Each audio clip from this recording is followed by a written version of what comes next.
சுந்தரி கண்ணால் ஒரு சேரி சொல்லடி இந்நாள் நல்ல தேதி என்னையே தந்தேன் உனக்கு. ஹாய் ஹலோ எல்லோருக்கும் வணக்கம். Welcome back to my YouTube channel Isai lifestyles. Hope எல்லோரும் ஹெல்த்தியாக ஹாப்பியாக இருப்பீங்கன்னு நினைக்கிறேன். நான் ரொம்ப ஹாப்பியாக இருக்கேன். இந்த சேனலில் வீடியோ வந்து ரொம்ப நாள் ஆச்சு. சரி, இன்றைக்கி ஒரு லாங் வீடியோ எடுக்கலான்னு தான் எடுத்துகிட்டு இருந்தோம். ஈவினிங் ஆகிடுச்சு. ஈவினிங் வந்து ரொம்ப கிளைமேட் ரொம்ப சூப்பராக இருந்துச்சு. ரொம்ப சில்லுன்னு காற்று, மழை வர மாதிரி இருந்துச்சு. நான் ரொம்ப நாளாக வந்து இந்த பொட்டேட்டோ ஃப்ரெஞ்ச் ஃப்ரை செய்யணும்னு நினச்சிட்டு இருந்தானா தள்ளி போயிட்டு இருந்துச்சு. சரி, அதனால் இன்றைக்கி செஞ்சிடலாம் அப்படின்ட்டு இன்றைக்கி செஞ்சிட்ருக்கோம். ஃபர்ஸ்ட் வந்து கிச்சனுக்குள்ளே என்ட்ரு ஆனோடனே கிச்சனில் இருக்க திங்ஸ் ஃபுல்லாக வந்து டீப் க்ளீன் பண்ணி ஆகிடுச்சு. வாஷ் பண்ணுறதுக்கான பாத்திரத்தை வாஷ் பண்ணி போட்டாச்சு. ஆனால் நான் வாஷ் பண்ணல, எடுத்து மட்டும் போட்டு ஃபுல்லாக வாஷ் பண்ணி வச்சுட்டாங்க. அதுக்கப்புறம் நான் வாஷ் பண்ண திரும்ப வந்து ரீஅரேஞ்ச் பண்ணிவிட்டு எடுத்து அந்த இதில் அடிச்சுட்டு, ஏன்னா நம்ம திரும்ப அந்த இடத்துல வச்சா தான் நம்ம நெக்ஸ்ட் நமக்கு வேலை செய்ய முடியும் அப்படின்றதுனால எல்லாத்தையும் அந்த இடத்துல எடுத்து வச்சுட்டேன் நான்.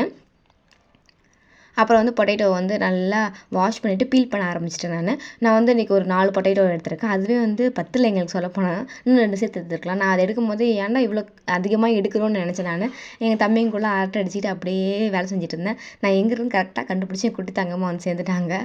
ஃபுல்லாக பீல் பண்ணி முடிச்சுட்டு அந்த தோலையும் அப்பப்போ கையோடு ஃபுல்லாக கிச்சனையும் க்ளீன் பண்ணிக்கிட்டே இருந்தோம். ஏன்னா நிறைய சேர்ந்துரும் அப்படின்றதுனால அதை நல்லா கட் பண்ணிவிட்டு அதை நீளமாக அரிஞ்சிக்கிட்டேன். அதை அரிஞ்சதுக்கப்புறம் நம்ம வந்து பாயில் பண்ண போனோம். அதை நல்லா தண்ணி கொதிக்கிறதுல உப்பு போட்டு இந்த நம்ம கட் பண்ணி வச்சுருக்க பொட்டேட்டோ ஃபுல்லாக அதில் சேர்த்துடணும். நம்ம அது நல்லா ஆஃப் குக் ஆனால் போதும். ரொம்ப வந்து குக் ஆகணுன்ற அவசியமே கிடையாது. ஆஃப் குக் ஆனாவே போதும். அதையும் அப்படியே நாங்கள் வந்து அதில் போட்டுட்டு அதை நல்லா கொதிக்க விட்டுறோம்.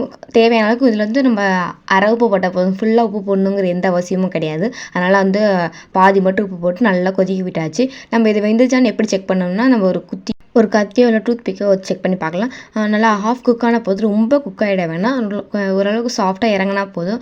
ரொம்ப வந்து மசிஞ்சிருச்சுன்னா அப்புறம் நமக்கு வந்து திரும்ப டீப் ஃப்ரை பண்ணும்போது வந்து ஃபுல்லாக வந்து இதாகிடும். அதனால் வந்து ஹாஃப் குக் ஆனதுமே கட் பண்ணிவிட்டோம். நைட் சாப்பாடு வந்து இன்றைக்கி வந்து பிரியாணி தான் செஞ்சுருந்தோம்.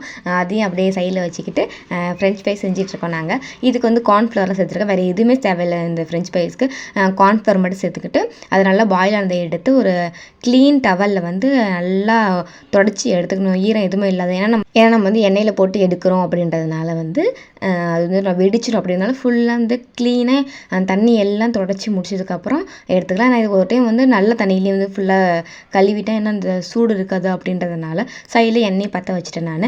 இப்போ ரீசெண்டாக அந்த வயநாடு இஷ்யூ போயிட்டுருக்குல, அதில் வந்து நான் ஒரு நியூஸ் பார்த்தேன். ஒரு குட்டி பையன் வந்து ராணுவத்துக்கு வந்து ஒரு லெட்டர் எழுதி அனுப்பியிருக்கான். உங்களை பார்க்கும்போது எனக்கு ரொம்ப ஹாப்பியாக இருக்குது. பெருசாகி நானும் உங்களை பேர் ஒரு ராணுவ வீரனாகி இந்த நாட்டை காப்பாற்றுன்னு பார்த்தம்போது அப்படியே உடம்பே ரொம்ப சிலுக்கிற மாதிரி ஆயிடுச்சு. நீங்கள் எத்தனை பேர் அந்த வீடியோ பார்த்தீங்கன்னு மறக்காமல் கமெண்ட் பண்ணுங்கள். அது பார்த்ததுக்கப்புறம் நம்ம குட்டி தங்கத்தையும் இந்த ஒரு ராணுவ வீரனாவோ இல்லை நாட்டுக்காக செய்யணும் அனுப்பணும்னு தோணுது. ஒரு பக்கம் மனசு வேணான்னு தோணுது. நீங்கள் எப்படின்னு மறக்காமல் கமெண்ட் பண்ணுங்கள். இதை ஃப்ரை பண்ணி முடிச்சதுக்கப்புறம் அதில் வந்து சால்ட்டும் நாங்கள் வந்து கொஞ்சம் மிளகாத்தூள் சேர்த்துருக்கோம். உங்களுக்கு வேணால் நீங்கள் ஸ்கிப் பண்ணிக்கலாம். வேறு என்ன வேணால் சேர்த்துக்கலாம். நீங்கள் அது ரொம்ப டேஸ்ட்டாக இருந்துச்சு. நாங்கள் பொரிக்கும் போதே ஒவ்வொரு பஜ்ஜை காலியாகிட்டே இருந்துச்சு கூட சொல்லலாம். ரொம்பவே சூப்பராக இருந்துச்சு சொன்னாங்க எல்லாருமே.